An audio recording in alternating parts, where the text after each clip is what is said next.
bonjour et bienvenue dans Topik Konversasyon. Aujourd'hui, dans Topik Konversasyon, nous pouvons avec représentant sorti Amsa Renal. Nous avons nom Amsa Renal. Et aujourd'hui, nous pouvons plus de détails, plus d'informations. Donc, qui c'est ça, Amsa Renal. Et nous interviewons aujourd'hui, il pourrait qui en anglais, justement, à cause de M. Abdullah Ajmal, qui est président Amsa Renal.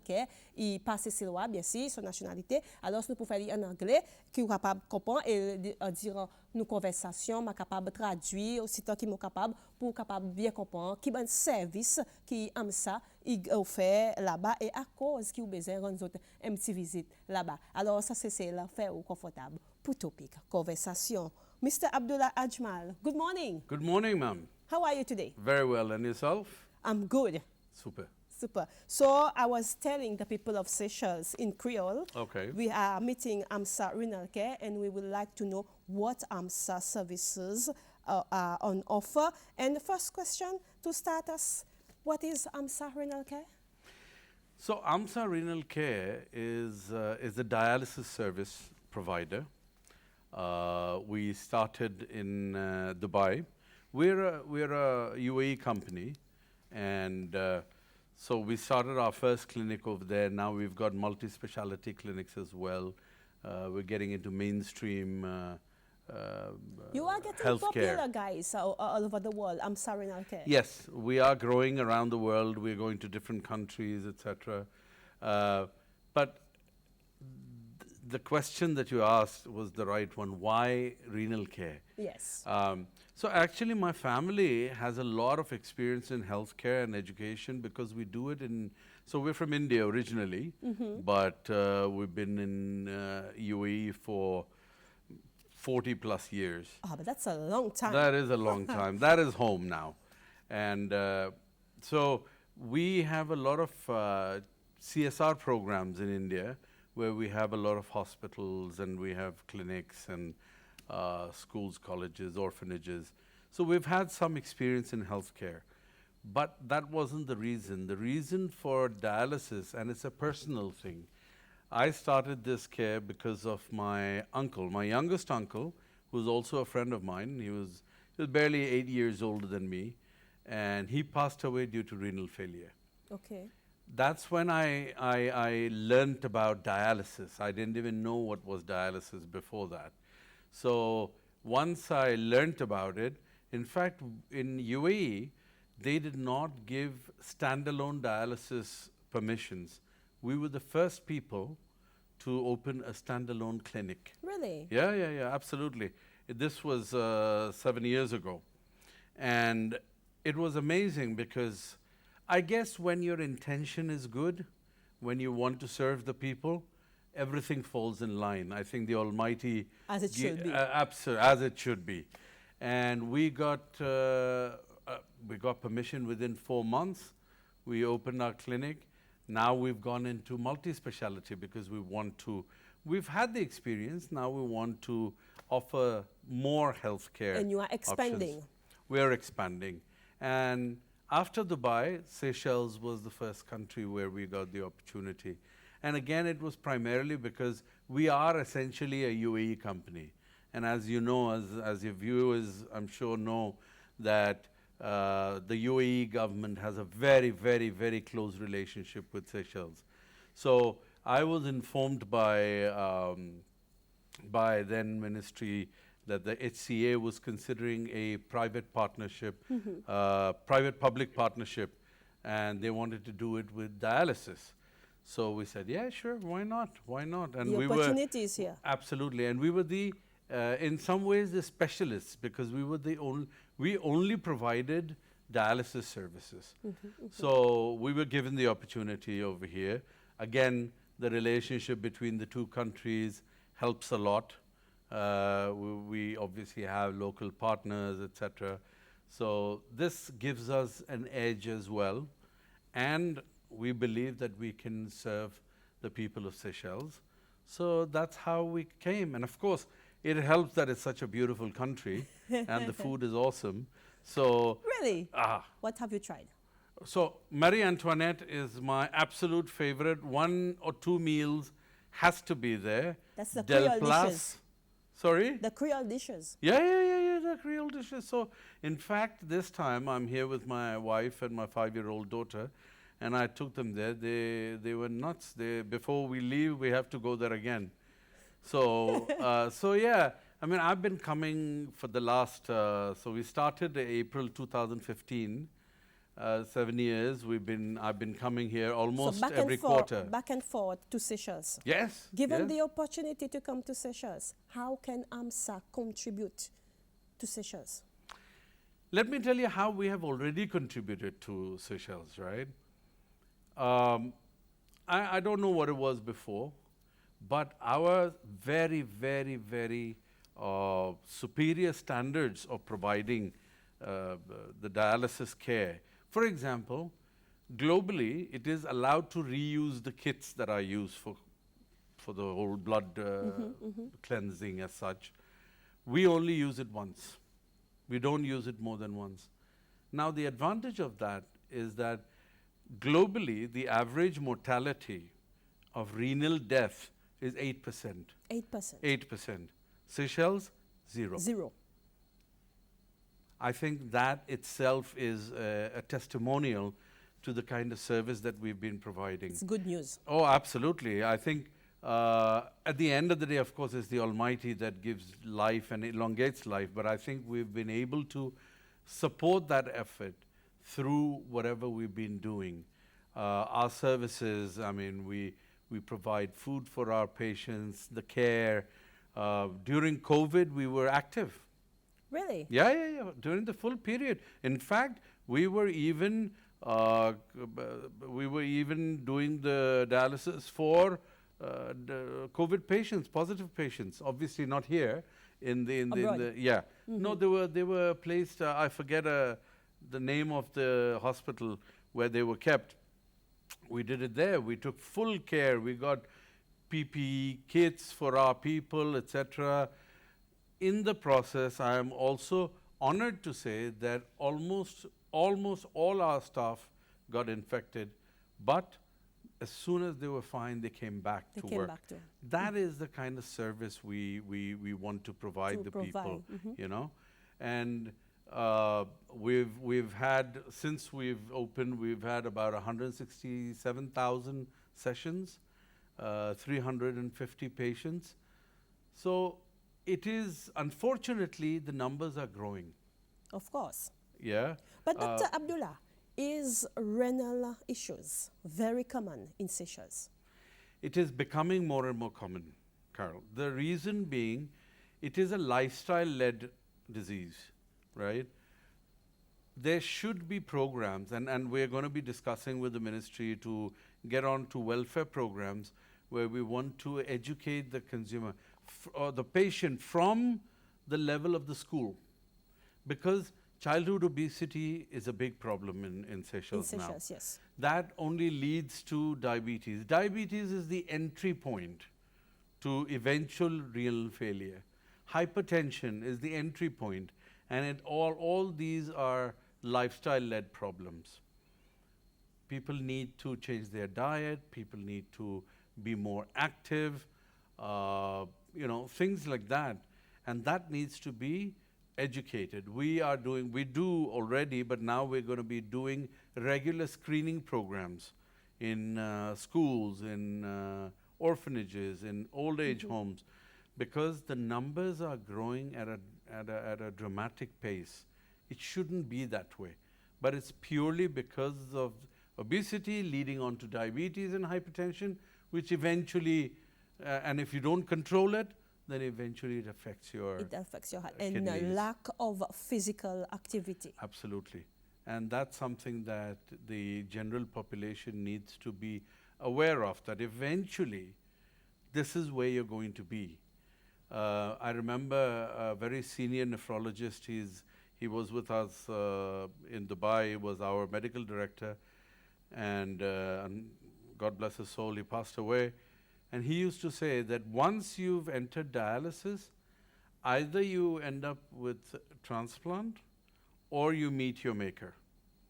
That's the only two ways. So you can imagine it's a chronic thing. You know, you have to be on it every either twice a week or 3 times a week. So it becomes part of your life. Part of your life, yeah. Yeah. So what is causing renal issues? As I said, it's primarily the lifestyle, the food, and once you're obese, not taking care of your health in terms of exercise, it affects you. You enter diabetes. That's the first thing that happens. And it needs to be taken care of from the time when kids are in school.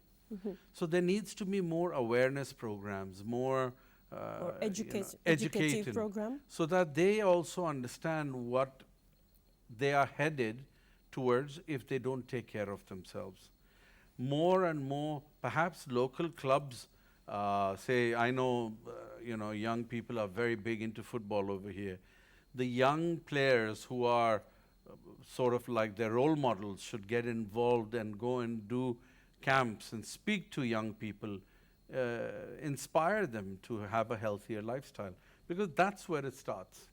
And at the other end, parents need to be educated as well. Educated as well, yes. So it's extremely critical to understand the kind of food, and the food is very. I'm from India. I understand, what is fatty food. What is fatty foods? Oh, absolutely. So it's critical for them to take care of it from that point onwards.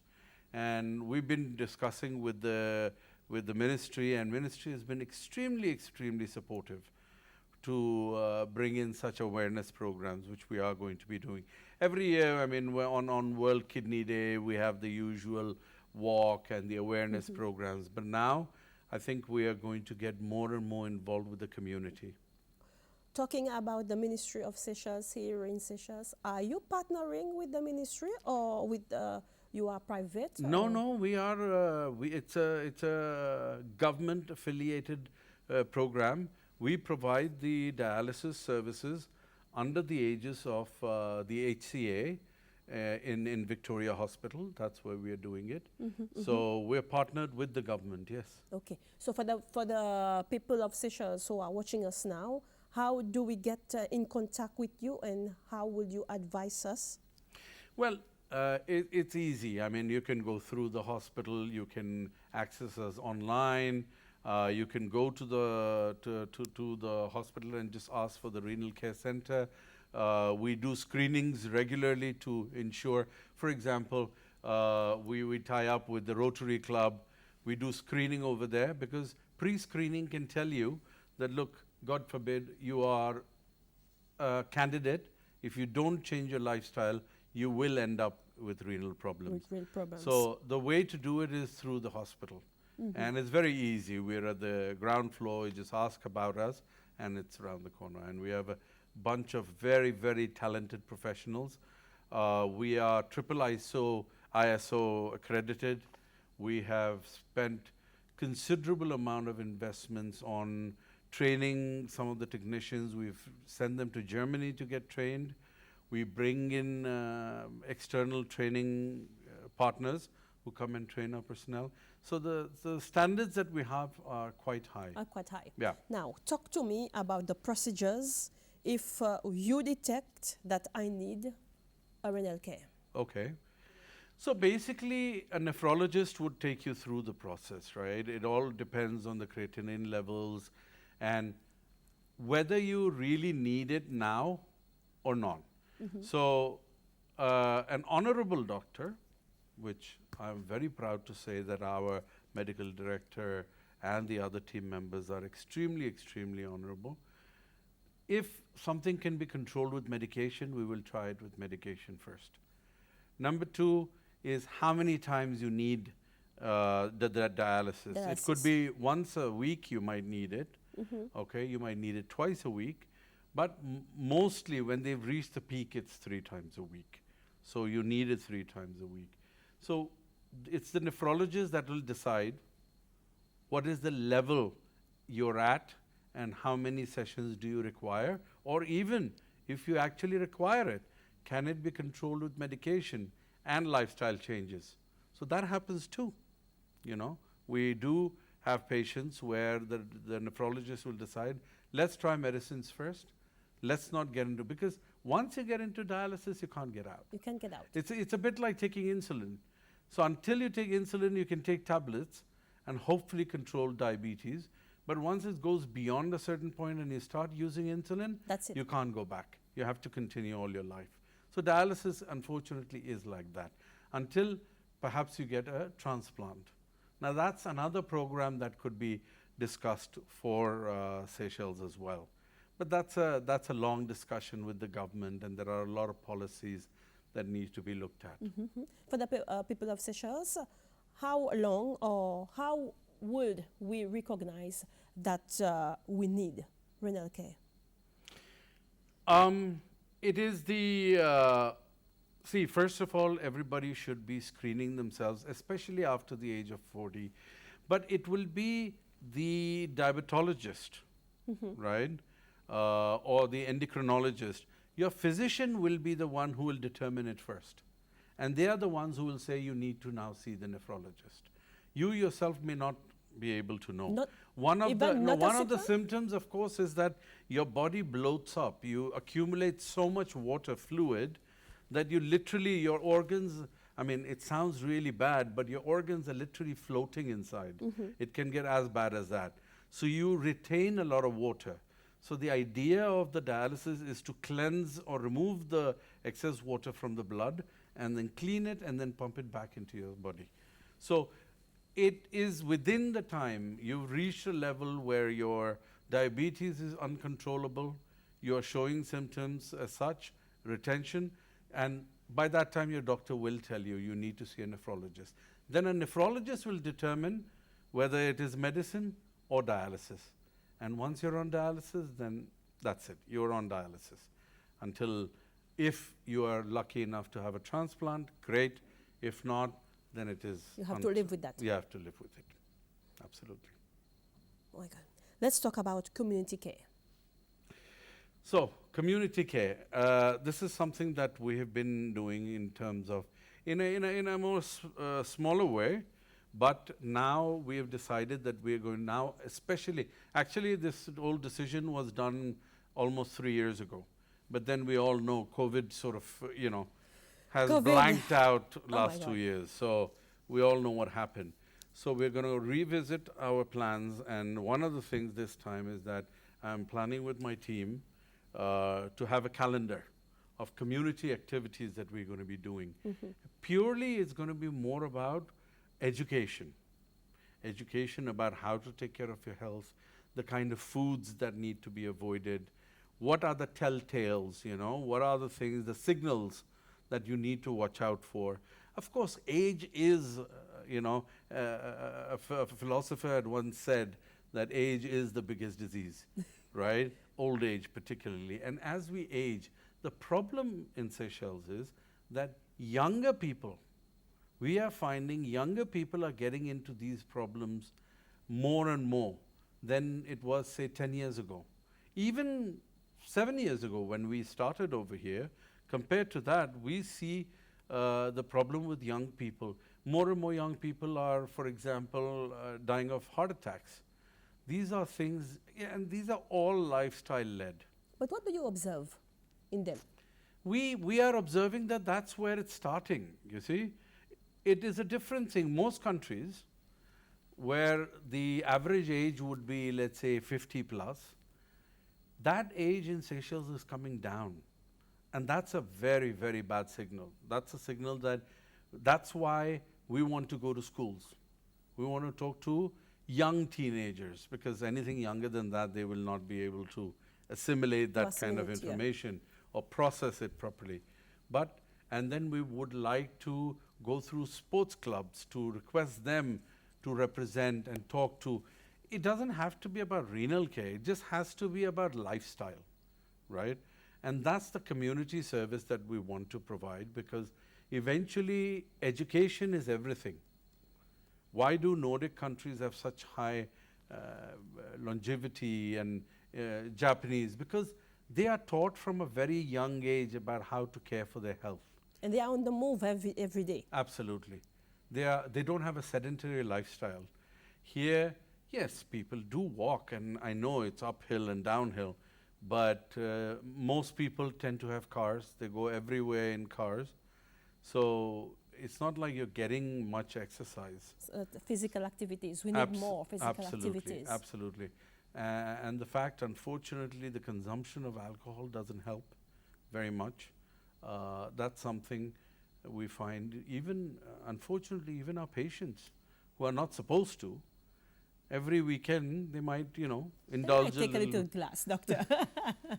But sometimes you have to take the view that, look, the person is going through so much anyway, right?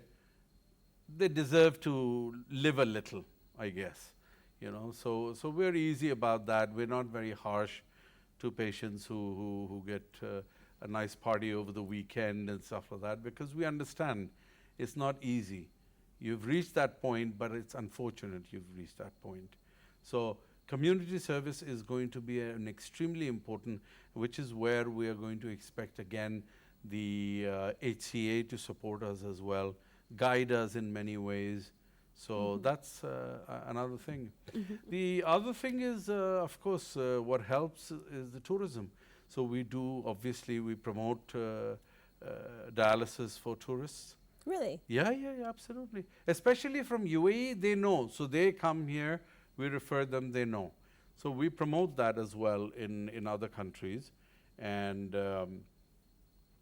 ideally, and the level of service that we provide is very, very good. In fact, we've got testimonials from foreign patients who have left word that, my experience with this was as good as, let's say, Germany, for example, where the cost of dialysis would probably be double of what it is over here. But they're still comparing it with a first world country's dialysis services. That's a great honor for us. Let's talk about pricing now. Pricing, unfortunately, I can't discuss pricing because it's obviously something that we have with the government. What I can tell you is that we are extremely competitive, even in comparison with some of the African countries. And the government does audits every year. They make sure that, that the pricing is as per the norms. As it should be. As it should be, in fact, better. And we have always provided the data that, look, there are certain countries which are much higher, even in the region. So Seychelles probably, and I'm fairly confident, has the best quality of dialysis care in the African continent for the price. Definitely, I can guarantee that, because we've done a research in the region, and we found that we were very, very competitive. And then the government has done an audit as well, where they have said, yes, it is justified because the costs are quite high. The way to cut costs in places like India, for example, they use the same kit 7 times. They'll just clean it and they'll use it again. But the propensity or the chances of infection is definitely there. So in Seychelles, like in the UAE, we don't use our kits more than once. We dispose them immediately. Dispose them. Absolutely. Yes. And that is how we keep it safe.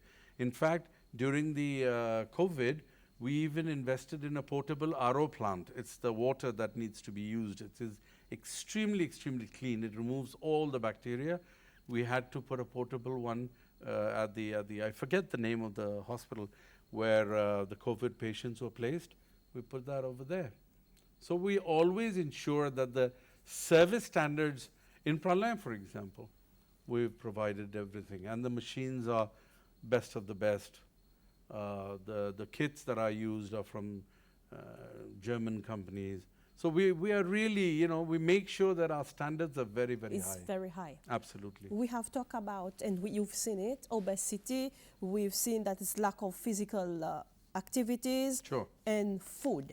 Yeah. So let's talk about preventive care.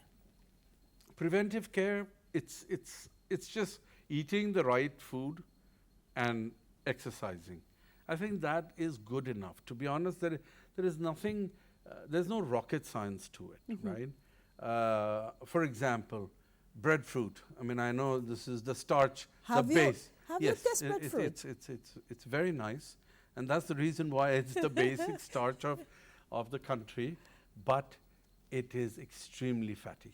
Yes. So, and it's prepared in such a way. Energy. Yeah. So it is prepared in a way. See, what happens is that over the years, for example, in India, people eat a lot of rice, some parts of India. Yes, they used to do that. They used to eat rice even for breakfast. But that was because they were going farming. They were putting out, they needed the energy, right? But the food continued, the activity went away, right? That's what's happening here as well. The food historically, you know, traditionally has remained, but all the physical activity that the people Stops. did, that stopped. But when So- the physical activity stops, food must be stops. Well, not really. You just have to bring in moderation in life.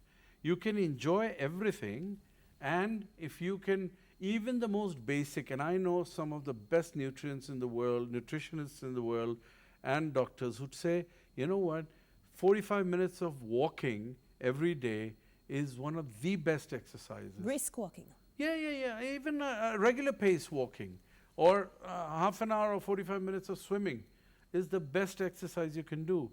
And eat in moderation. Eat everything. It doesn't matter. Yes, you should cut down on the oil and the ghee and all of these Or things. greasy foods. Or greasy. You know, like us, you guys also love your fried foods. Okay, so there is a lot of fried stuff, deep fried stuff. Again, these are things either within moderation or we need to find alternative ways. Or you don't consume at all. Or don't consume at all, which is a bit difficult. To be honest, you know, pushing somebody and saying, it's not like quitting smoking or drinking, you know, that you go cold turkey and you say, I'm not going to do it. But with food, food is a different type of drug, right? It's something that we have had in our system, our culture, our minds, since childhood. Being addicted to it. Absolutely. So it takes time, but it is doable. It is doable because we have made people understand. In UAE, we do a lot of outreach programs where we speak to families, we speak to colleges, schools, and they are far more. But then, having said that, in all fairness, UAE, the youth particularly, is far more conscious of their body, of their surroundings, even the environment. They are far more conscious and they are very careful about this. So you find so many gyms in UAE, in Abu Dhabi, in Dubai, because more and more people are getting into the activities. They are focusing on They what's are, best. because again, the government is putting a lot of pressure on them. The kind of food that is served in schools is monitored. It is evaluated for the kind of calories that is provided to the kids. What kind of food? I remember when I was studying in Dubai, we could buy things like pizzas and burgers and stuff. No more. We used to be able to consume Coke and Pepsi and everything. No more. Schools are not allowed to carry any of these things anymore. So the government is taking initiative in what is being fed to the students. So, and it's not like they have to pay for it. It's not like the government provides the food, but it yeah. regulates it. So how long will renal care go? The duration? I mean, for the foreseeable future, we don't see any changes happening. Any changes? There are new techniques that are coming up. In fact, we are going to be having some discussions with the ministry soon, where there are additional services that can be provided, which can Other make- services offered? These are, I mean, unfortunately, I can't talk about it because these are not been opened up yet. Okay. But I'm going to be proposing it to It's the being government as discussed. well. Yes, we are going to be discussing it. In fact, I'm meeting the minister today as it happens. So we're going to be discussing those new services as well. But for as long as we see this, unless there is a huge technological revolution and a change in I don't know, robotics or 3D kidneys or something like that. Innovations. Yeah, absolutely. But these are innovation which is going to take a long time to come to countries like Seychelles. Yes. Even if it does happen, first it will be extremely expensive. It will be available in first world countries or developed nations as they call themselves. and then eventually it will come, because it will be very, very expensive to begin with. So I believe, unfortunately, dialysis is here to stay unless people change their ways. Like? Again, food and lifestyle. I mean, for the fact that when we came and took the contract for dialysis in Seychelles, since then our number of patients have doubled. Really? Yes. It is one of the fastest rates, if you compare globally. That kind of pace is not seen normally. So again, it is people have not been educated, they've not cared for themselves, so eventually more and more people are there. In fact, today we have 350 patients, because earlier I'm sure there was a lot more mortality due to renal failure.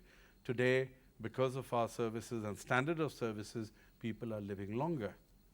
Well, I don't think we are contributors to it. We believe the Almighty eventually decides who lives more, who lives less, but we are contributing to the betterment of the lives of the Seychelles people. What is Amsa Renal Care expectation since you've been here in Seychelles? You know, the expectation, I'll tell you what my expectation for Amsa as a group is. Now, we've gone into multi-speciality in UAE. We are going into multi-speciality in other countries as well. But one thing we don't want to become, and my instruction, my vision for Amsa, is that we don't want to be a five-star hotel.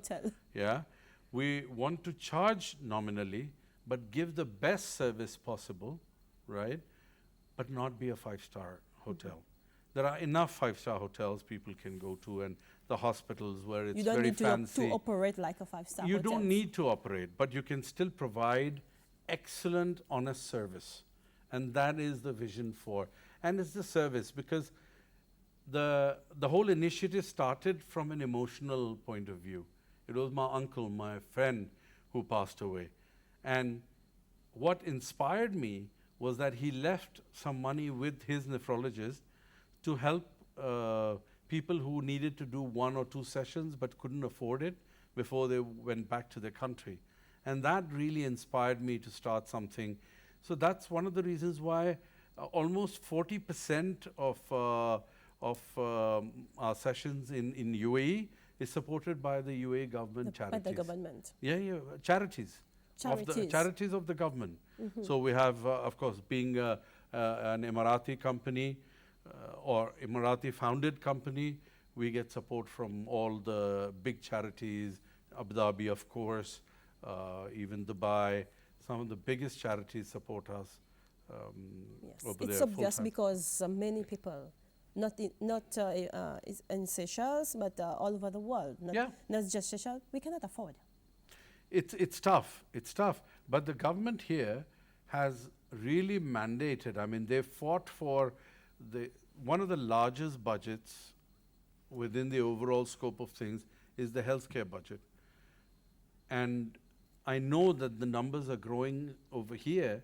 That's because there are more and more people who are becoming, they're coming in the need for renal services, right? It's not like we are plucking people out of thin air. So awareness is going to help a lot. Education is going to help a lot. The government needs to step in and do something at the school and colleges level.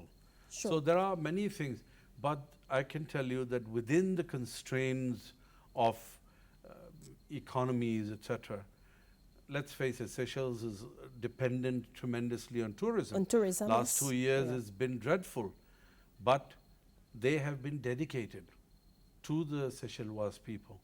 It's not like they came to us and said, listen, why don't you cut down 3 to 2, 2 to 1 session? No, they never had that conversation with us. They've been dedicated, they've taken care of us, our payments didn't stop. So they have really looked after the people of Seychelles in that sense, right? And we carried out our commitments as well.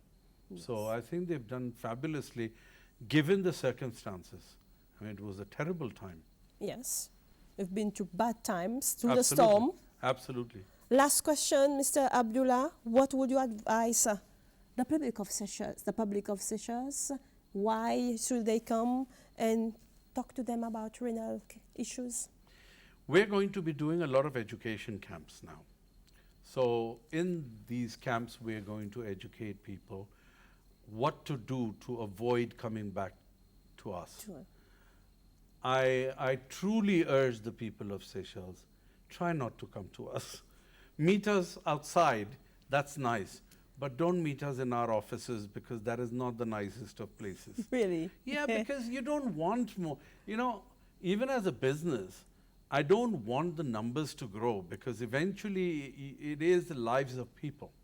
It's not a cold or a cough that goes away in 4 days' time, okay? It is something that stays with you till your last days. Still, you close your eyes. It's something, yeah, absolutely. So my urge to the people of Seychelles is to take moderation today, take caution today, so that you don't have to come to see us.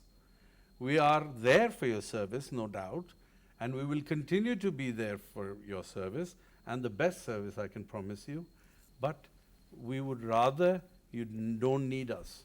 We would rather that. Mr. Abdullah Ajmal, President of Amsa Renal Care, thank you so much. Thank you for this having me. morning. It's a pleasure. Pleasure's all mine. Now Thank you. we know what really happened and services offered at the Amsa Renal Care. Thank you.